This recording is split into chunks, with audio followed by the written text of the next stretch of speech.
Bonjour mes amis, comment vous allez? Ok, voici le travail que notre ami a fait et qu'on veut travailler. On veut refaire presque le même design. J'ai choisi mon papier. On s'est dit que c'est A4, donc j'ai choisi le papier A4 pour le faire. C'est mon A4 qui est ici. Et pour le moment, c'est pas un travail que je vais imprimer. Donc je garde la couleur sur le RGB et je crée mon papier A4. Et voici le papier A4. Quand je regarde le travail bien, il y a des figures ici, un polygone, un polygone, un polygone, un polygone. Mais quand je regarde bien, il y a ici 1, 2, 3, 4, 5, 6. 1, 2, 3, 4, 5, 6. 6 faces ici. Ici, 1, 2, 3, 4. Ça veut dire qu'il y a encore 2 qui se cachent de ce côté. 6. Ça veut dire que la personne a utilisé des hexagones pour travailler. Donc, je choisis aussi des hexagones. Quand je viens sur ma figure, ici, mon papier plutôt, je peux changer la couleur de mon papier premièrement pour faciliter mon travail. Je mets mon papier en bleu. Ok, je prends un bleu comme ça pour le moment. Je mets mon papier comme ça. Et maintenant, je vais choisir mon polygone, mon hexagone. Quand je clique ici, j'ai mon polygone qui s'affiche ici. C'est déjà sur 6. Donc je peux garder, ou bien je peux toujours essayer. On peut changer le nombre si on veut. Mais nous, on veut 6. Donc, on met 6. Et maintenant, je dessine mon polygone. Je tourne ça bien parce que je veux que le bas soit droit. Voici mon hexagone que j'ai dessiné. Je le déplace et je le mets en haut. Toujours en comparant avec l'autre. Donc, je l'élargis un peu.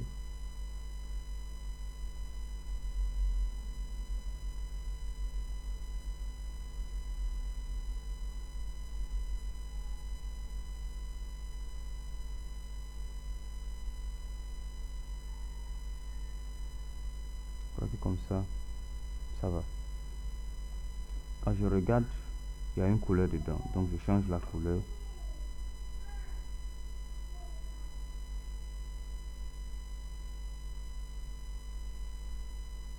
Je peux lui donner une couleur comme ça pour le moment. C'est pour avoir la couleur. Je dois avoir le code de cette couleur. Mais c'est presque la même chose quand même. Bon. C'est prêt en haut ici. Je regarde ici. Il y a quelque chose qui est écrit dedans. Je vais l'écrire. Je vais faire tout ça. Mais pour le moment, il y a encore un autre hexagone de ce côté avec une image. Donc je retourne. Je dessine encore mon hexagone.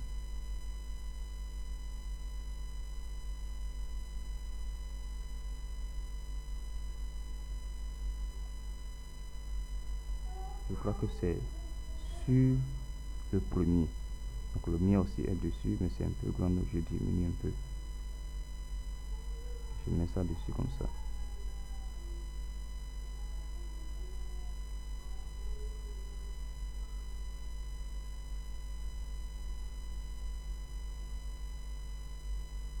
Je clique ici.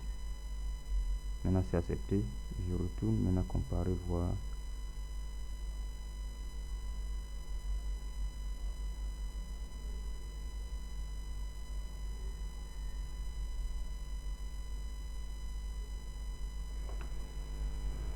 Ok. Il y a aussi quelque chose autour de l'hexagone. Donc je dois le mettre ici aussi, sans le colorier, parce que je n'ai pas besoin de la couleur. Je vais mettre une image dedans, donc je ne colorie pas.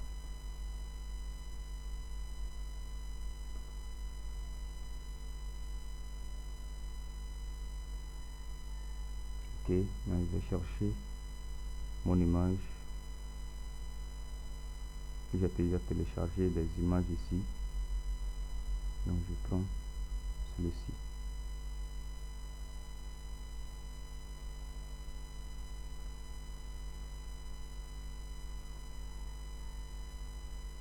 il y a quelque chose qui est écrit en dessous. Shutterstock, ça veut dire que cette image appartient à quelqu'un. Mais pas, comme c'est pas sur la personne, je vais l'utiliser, mais je vais faire disparaître celui-ci en créant le clipping mask. Donc je vais toujours sur mon image créer clipping mask, c'est pas encore parti, donc j'élargis l'image et c'est fini. C'est parti. Mon image est prête. Je retourne là-bas, je vois ce qui est écrit ici. Est-ce que je veux écrire maintenant? Quand je regarde bien, il y a de l'espace entre ce qu'il a écrit. Ici, il n'y a pas d'espace. Pas d'espace. Ici, pas du tout. Ici, il y a de l'espace. Je peux le faire moi aussi. On va apprendre ça, comment le faire. Mais pour le moment, pour gagner du temps, qu'est-ce que je fais? Ceci, bon, normalement, quand vous l'ouvrez, ça devait être bloqué. Si c'est pas bloqué, donc vous débloquez en ouvrant le cadenas que vous avez ici. Je sélectionne, je vais de ce côté, Quick Selection Tool. Mais je peux sélectionner ce qu'il a écrit ici.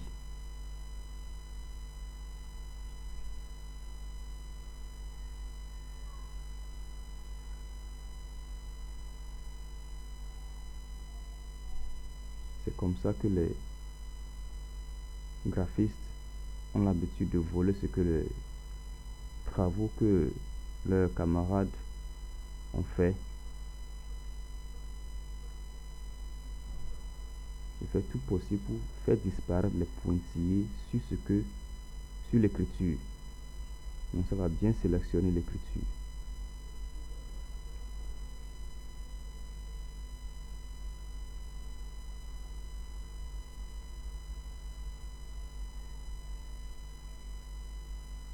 Voilà, l'écriture est maintenant bien sélectionnée, même avec une partie de la figure.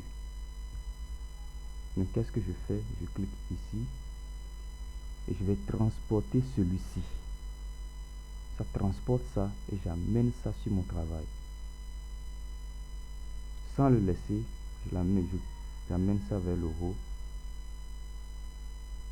Ok, c'est plutôt de ce côté. Et je mets ça ici.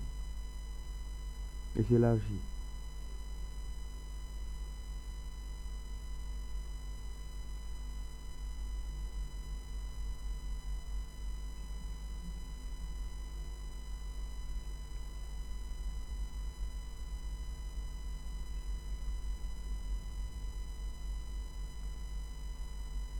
Voilà exactement ce qu'il a écrit. Il y a des figures qui s'affichent ici. Je pouvais les éviter, mais je veux voir là où réellement il a positionné ces figures. Donc je l'ai amené ici.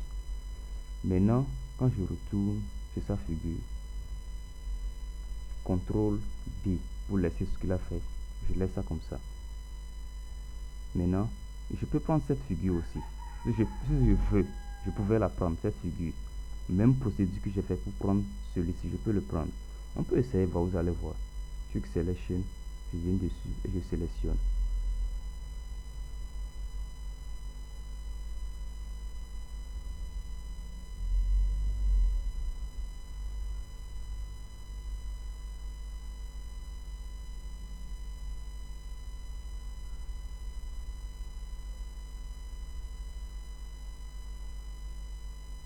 Bien prendre ton temps pour faire disparaître les pointillés.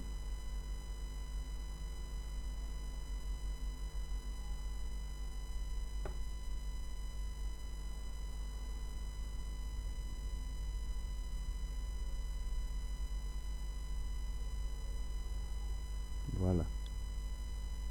Move to et je déplace. Oh, ça va me sélectionner le haut sans problème, je vais le faire. J'amène ça ici. Quand j'élargis, vous allez voir que je peux le placer là-bas.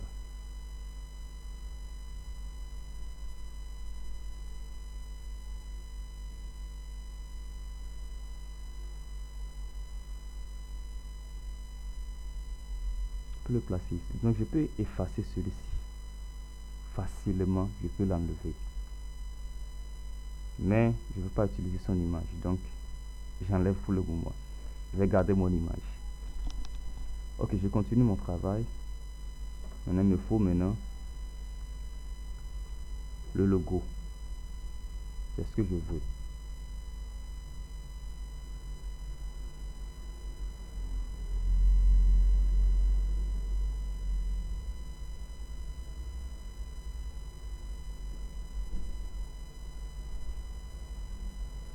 Le logo avec ce qu'il a écrit ici.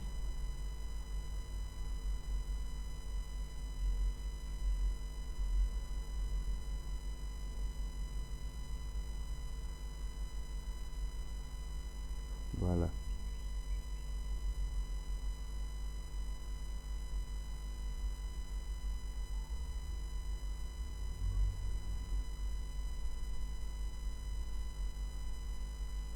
Ça veut dire que c'est derrière la figure. Donc je viens ici et je le déplace vers le haut. Ça s'affiche maintenant.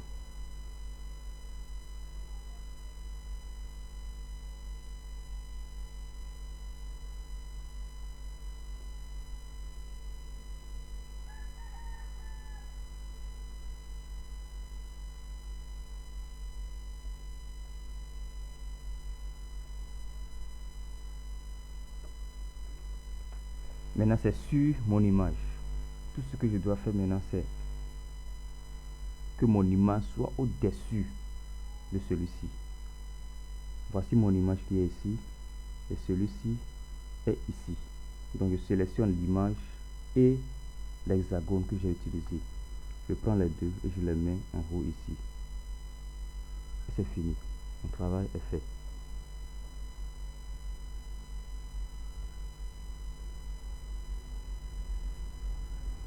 Mon travail là-bas est fait.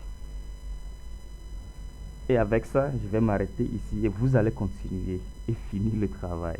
Oui, en copiant, sélectionner, copier un peu, un peu, un peu. Et vous allez faire le travail vous-même. Avec ça, on peut continuer maintenant le travail. À vous de finir ça. Il y a beaucoup de choses qu'on va apprendre, un peu, un peu. Mais je ne vais pas tout vous donner, mais vous allez chercher. C'est comme ça qu'on apprend. Donc, j'attends pour que vous finissiez le travail pour moi. À plus.